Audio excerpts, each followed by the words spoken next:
Let's look at one of the important programs of arrays. We call them as a cyclic rotation of the arrays, or shifting the elements of an array by one position. When I say that I'm supposed to do a shifting operation, there are two types of shifting. One is a right shift and the other is a left shift.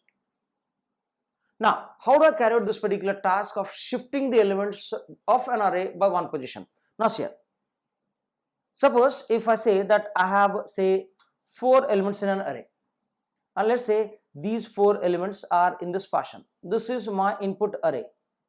Let me take an example. So this is my input array A, say 12, 9, 14 and say 8.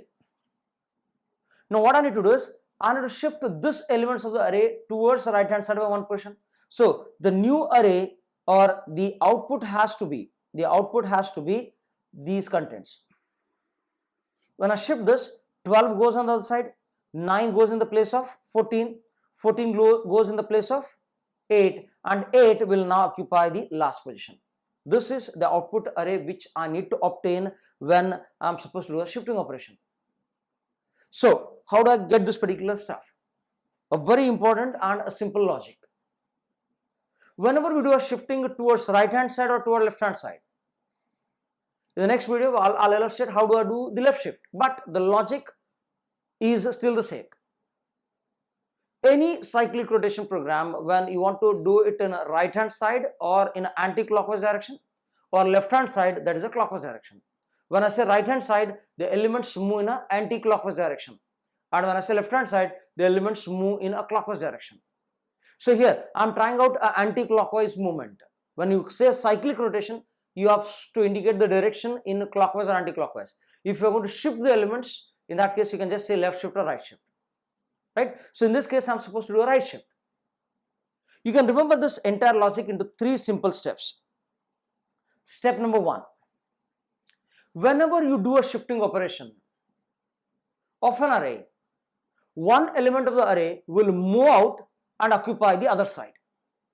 In a right hand side, the last element will occupy the first position, and in the left hand side, the first element will occupy the last position.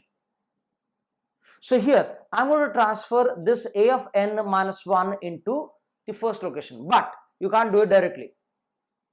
What to do is, whatever the element which is going to go out, now here this element is going to go out, hence take this particular element and copy it into a temporary variable. Always remember, the element which is going to be taken out of an array has to be always copied onto temp. Step number 1. I feel it is clear now. Element, repeat that, element which is going to be taken out of the array has to be copied onto temp. So here in this case temp equals to 8. So when I say temp equals to 8, what I need to do? I need to now shift the other elements of the array. Now here you can't think of replacing 9 with 12 and then 14 with 9. No, because when 9 is shifted on 12, both the elements will have 9. So you can't take this particular line. So 14 will be 9. So suppose if you do right hand side, so 14 goes at this place, 9 comes to this place, 12 comes to this particular place. So how do I do this? So what I need to do is, since I have taken the element from n minus 1, what you do is you start from n minus 2. Because when 14 goes to 8, I don't have regret of losing this particular 14. Because this, I don't have regrets of losing this particular 8 because 8 is stored temporarily. So what you do is you start from n minus 2 and move towards 0. So A of n minus 2. So I'll draw this particular array with these blank values now. 8 has been copied onto temp. So that is the first step. Second step, what you need to do? You need to start from n minus 2 and go towards what? 0. Where A of n minus 2 has to go? A of n minus 2 has to go to A of n minus 1.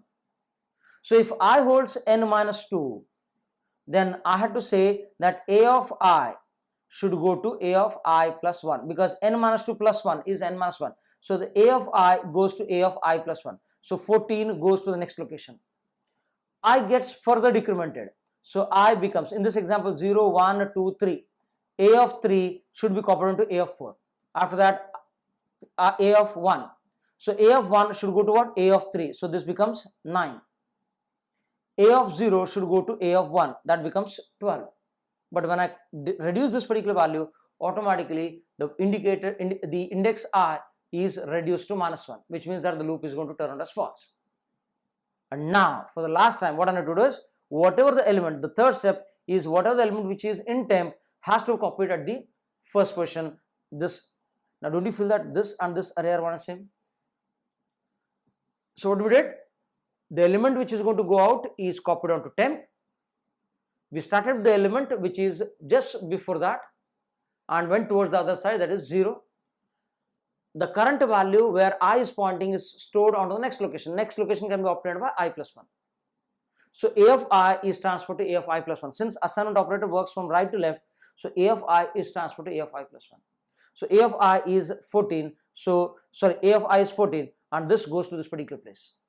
What are the steps which are stated? So A of 0 goes to temp. What are the steps which are stated? Let's understand these steps with the program itself. So here I have a program which illustrates how exactly this particular operation goes.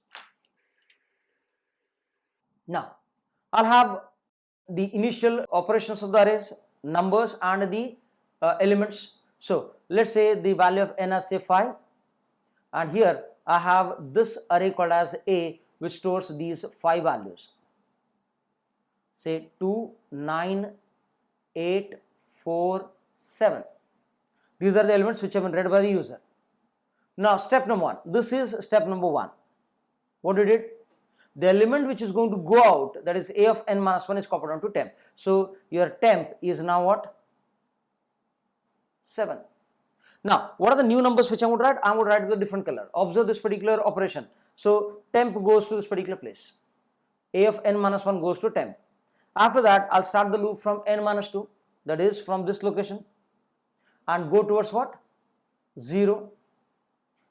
I of n minus 2, I greater than or equals to 0, I minus minus. A of I, that is in this case 0, 1, 2, 3, 4. A of 3 should be copied to A of 4. So this goes as 4. Go back, I is further reduced to 2. A of 2 is copied to A of 3. Go back, I becomes 1. A of 1 is copied onto A of 2. Go back, A of 0 is copied onto A of 2. When you go back, I is minus 1, which means that this loop is going to be turned as false. And finally, what I need to do? Whatever the value which is in temp should be copied onto A of 0. So temp should always go to A of 0. I have done this particular operation of shifting the elements right hand side by 1 position. So I have moved in an anti-clockwise direction of this particular array. So this is how we carry out the cyclic rotation or shifting of these elements. Now let's see a simple modification in this particular code. We'll try out to modify this program to repeat a set of numbers for some say 2 times or 3 times. Let us see how do I shift these numbers by 2 times or 3 times. So whenever I say that I'm supposed to do it for say 2 times, the elements of the array need to be jumping by 2 positions. Let's see how do I do this particular convention. So now if I ask you to modify this particular code so that the elements are shifted by say 2 times or 3 times, there are multiple ways of thinking this particular code. Now at the logic which I have stated, you can even still think on the same logic. Suppose if I have 100 elements and I want to shift all these elements say by 2 positions towards right hand side. So what you can do? The last 2 numbers have to be copied. Let me say the last 2 numbers as temp1 and temp2. I'll take the last number into say A of n minus 1 into temp1 and A of n minus 1 into n minus 2 into temp2. Then I'll start index from n minus 3 and go till 0. Shift all these elements one side but towards right hand side. Temp A of n minus 3 goes to A of n minus 1. N minus 4 goes to n minus 2. And so on and so on and so on. Every time when I shift, I'll shift 2 elements simultaneously. And when I shift 2 elements simultaneously, the value of I or the increment counter has to be incremented by 2 times. But this should not be the logic one has to follow. Even though possible, but if I increase the level of complexity, suppose if I say that I have 100 numbers and I am supposed to shift 5 elements at one stretch. Then I have to take 5 temporary variables T1, T2, T3, T4, T5. Last 5 elements have to be copied on temporary locations. Shift all the 5 elements by 1, then 5 elements by 1, then I have to go in steps of 5 itself. And in that case, probably the last set of elements will not be able to be moved. How do I do this then? Think simple, then the code will automatically be in your mind. Now, we know that whatever the instruction which I have written at this place, this entire body, what it does? This shift the elements by how many times? 1 time, okay, including this particular temp of n minus 1. So the body which I have written at this place, this entire thing, what it does is it shifts the elements of the number, or it shifts the elements of the array by 1 position towards right hand side. Why don't we repeat this for say 2 times or 3 times? Assume that this is my S1, this entire thing is S1. So what I'll do is, from this place I'll start the code. I'll say for I equals to, say now j equals to 0 or j equals to 1, j less than equals to say 3, j plus plus, and then I'll place the entire S1 over here. Now advantage of using this. Now here, I know that the contents which we have placed inside this particular border will shift the elements by 1 position.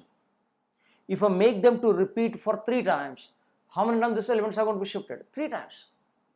Have I used multiple temp variables? No, there are no multiple temp variables. There is a single temp variable. So it means that first time this operation goes, when j becomes 2, again the elements are going to be shifted, 4 goes to the next place as temp, and then remaining elements and 1 by 1. So don't you feel that this is much more simpler? When I wish to shift the elements by 1 position, you can use a simple temp, then a for, and then replace that. If you want to shift for multiple times, again remember the same code, but this time do the operation for n times using one more additional loop. So here the outer loop is going to go for number of times repetition as trigger, and the inner loop is to adjust the elements vertically or horizontally depending upon the position of your arrays. So this is how we repeat the task for repeating or setting or rearranging the elements by multiple times. So observe the code, have a clear idea about this particular code, because this is a very important code from the examination point of view. Most of the university exams will have this particular question of cyclic rotation with respect to clockwise or anti-clockwise, or shifting towards left hand side or by right hand side. I have illustrated this with an example on the right hand side. Thank you.